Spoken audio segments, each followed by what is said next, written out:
বিশ্বে জলবায়ু পরিবর্তন পরিস্থিতি এখন এক ভয়াবহ মানবিক সংকটের মুখোমুখি। একসময় জলবায়ু পরিবর্তন কেবল পরিবেশ বিপর্যয়ের কারণ হিসাবে বিবেচনা করা হতো, কিন্তু বিশ্ব পরিস্থিতির প্রেক্ষাপটে আজ এর পরিণতি ভয়াবহ মানবিক বিপর্যয়। বাংলাদেশেও এর প্রভাব কম নয়। বিশেষ করে নারী ও শিশুরাই জলবায়ু পরিবর্তনের বড় শিকার। গত কয়েক বছর ধরে বন্যা, সাইক্লোন, নদী ভাঙনের কবলে দেশের বিভিন্ন অঞ্চল। এতে ব্যাপক হারে ক্ষতিগ্রস্ত হচ্ছে সমাজের হতদরিদ্র জনগোষ্ঠী। জলবায়ু পরিবর্তনের এমন বিপর্যয় নারীরা কিভাবে নিজেদের টিকিয়ে রেখেছেন তা নিয়েই এই সম্মেলন। এতে অংশ নেন ১০০টি সংগঠনের কর্মী, যারা তুলে ধরেন জলবায়ু সহনশীল সমাজ তৈরিতে নিজেদের উদ্যোগ ও অভিজ্ঞতার কথা। জল নিতে গেলে ওখানে অনেক সময় পরিবার রেখে, বাচ্চা রেখে, ঘুম দিয়ে তারপরে জলের আনতে যেতে হয়। এদেরকে আসলে অনেক সহিংসতার শিকার হতে হয়।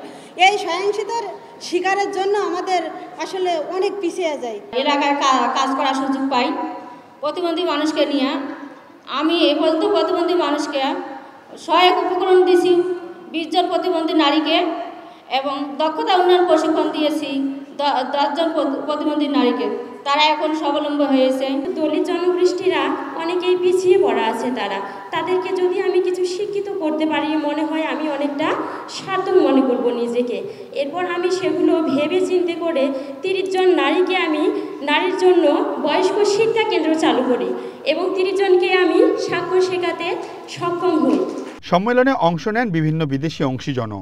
এ সময় তারা ক্ষুদ্র ক্ষুদ্র প্রকল্পগুলোকে বড় আকারে সম্প্রসারণের তাগিদ দেন। And so I think this is very challenging because Bangladesh already loses around 2% of its GDP every year to climate and disaster-related losses. So the stakes here actually are very high. And so I think this new reality, it calls also for a collective reflection and a collective innovation. And we must rethink how to support Bangladesh and its communities, how to support you, not only through aid or through some kind of dependency on aid, but through partnerships that are pragmatic, equitable and especially sustainable. অনুষ্ঠানে পরিবেশ, বন ও জলবায়ু উপদেষ্টা বলেন, বাংলাদেশের নারীরা ঘরে ও সমাজে প্রতিদিন জলবায়ু সহনশীলতার জন্য লড়াই চালিয়ে যাচ্ছেন। এই নারীদের সক্ষমতা বাড়াতে পারলে জলবায়ু পরিবর্তন মোকাবেলায় টেকসই পরিবর্তন আনা সম্ভব। ক্ষুদ্র ক্ষুদ্র প্রয়াসগুলোকে বড় আকার দেওয়ার জন্য সরকারের একটা ভূমিকা আছে পালন করার। কৃষি মন্ত্রণালয়ের আছে, স্থানীয় সরকারের আছে, পানি সম্পদ মন্ত্রণালয়ের আছে, পরিবেশ জলবায়ু পরিবর্তন মন্ত্রণালয়ের আছে, মৎস্য পশুপালন মন্ত্রণালয়ের আছে।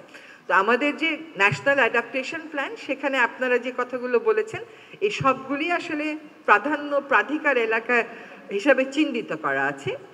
আমি মনে করি আপনাদের এই উদ্যোগের সাথে সরকারের যদি নীতিগুলো সমর্থন যোগায়, তাহলে এইটা হবে একটা কমপ্লিমেন্ট করার বড় জায়গা। সম্মেলনে পরিবেশের জন্য অবদান রাখায় 10 জন নারীকে পুরস্কৃত করা হয়। Seoul Ahmed, one news, Dhaka.